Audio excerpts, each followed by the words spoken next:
চাহ জনজাতি কল্যাণ বিভাগৰ এটা দক্ষতা বিকাশ কেন্দ্ৰ এক প্ৰকাৰ অমনোযোগিতা দায়বদ্ধতাহীনতাৰ বাবে ভূত বাংলাত পৰিণত হৈছে। এই দক্ষতা বিকাশ কেন্দ্ৰটো 2013 চনত আনুষ্ঠানিকভাৱে আৰম্ভ কৰা হৈছিল যদিও বিগত 12টা বছৰে চাহ জনজাতি কল্যাণ বিভাগৰ অদূৰদৰ্শিতা অমনোযোগিতাৰ ফলত সম্পূৰ্ণৰূপে জহি খহি গৈছে। ইয়াৰ আচবাব পত্ৰ বা ইয়াৰ যিখিনি সা সামগ্ৰী আছিল ফ্ৰিজ টেবুল দুৱাৰ খিৰিকী সকলোবিলাক জহি খহি গৈছে। এনেদৰে খিৰিকীত জংঘলেৰে আৱৰি ধৰিছে, তথাপিও যেন কাণ সাৰ নাই এই দক্ষতা বিকাশ কেন্দ্ৰটোৰ প্ৰতি বিভাগটোৰ। এক প্ৰকাৰ ক'বলৈ গ'লে অসম চৰকাৰৰ চাহ জনজাতি কল্যাণ বিভাগৰ এই দক্ষতা বিকাশ কেন্দ্ৰটো একেবাৰে নষ্ট হৈ গৈছে।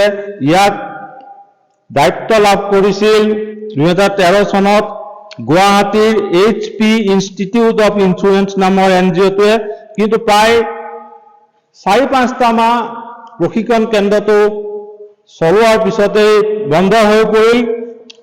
2013 চনৰ পৰা এতিয়ালৈকে এই গুৱাহাটীৰ HP ইনষ্টিটিউট অফ ইঞ্চুৰেঞ্চ নামৰ NGOটোৱে কিন্তু প্ৰায় 4-5টা মাহ প্ৰশিক্ষণ কেন্দ্ৰটো চলোৱাৰ পিছতেই বন্ধ হৈ পৰিল।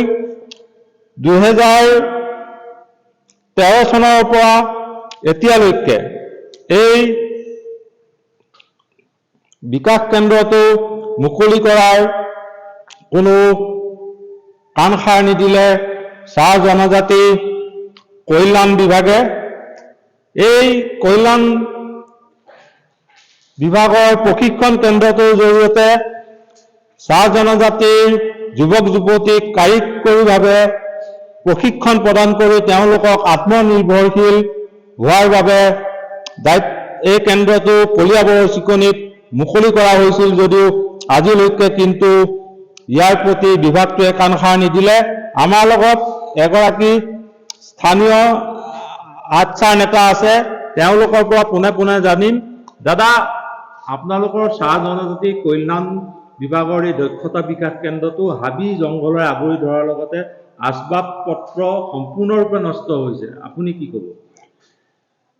এইখিনি আচলতে আনুষ্ঠানিকভাৱে 2013 চনৰ পৰা এইখিনি আৰম্ভ হৈছিলে আৰু এই কামখিনি এটা NGOক দিয়া হৈছিলে আৰু প্ৰথম অৱস্থাত বস্তুখিনি সব ঠিকেই আছিলে, কিন্তু দেখা গ'ল পিছতে লাহে লাহে পৰ্যায়ক্ৰমে সেইখিনি বস্তু মানে একেবাৰে বেয়া হ'বলৈ গ'ল আৰু ইয়াত সম্পূৰ্ণ গাফিলতি আমাৰ বিভাগৰ আছে আৰু বিভাগৰ গাফিলতি থকা কাৰণে আজি এনেকা পৰিস্থিতি হ'বলৈ পাইছে।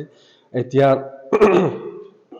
আমাৰ ইয়াত কম্পিউটাৰ আছিলে আৰু অন্য সামগ্ৰীখিনিও আছিলে, কিন্তু সেই বস্তুখিনি লাহে লাহে সব নাইকিয়া হৈ গ'ল, চুৰ হৈ গ'ল কিছুমান বস্তু আৰু সেইখিনি আৰম্ভ হৈছিলে কংগ্ৰেছ চৰকাৰৰ সময়ত।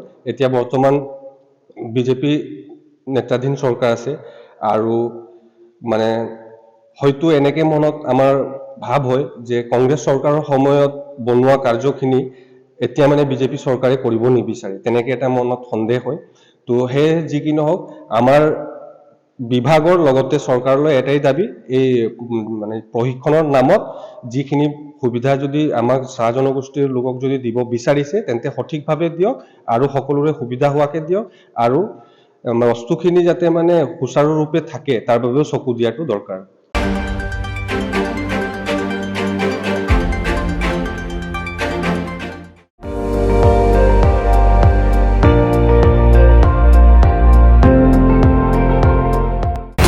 আপুনি চাই আছে ND24, সৰ্বশ্ৰেষ্ঠ নহয় সৰ্বোত্তমৰ দৌৰত।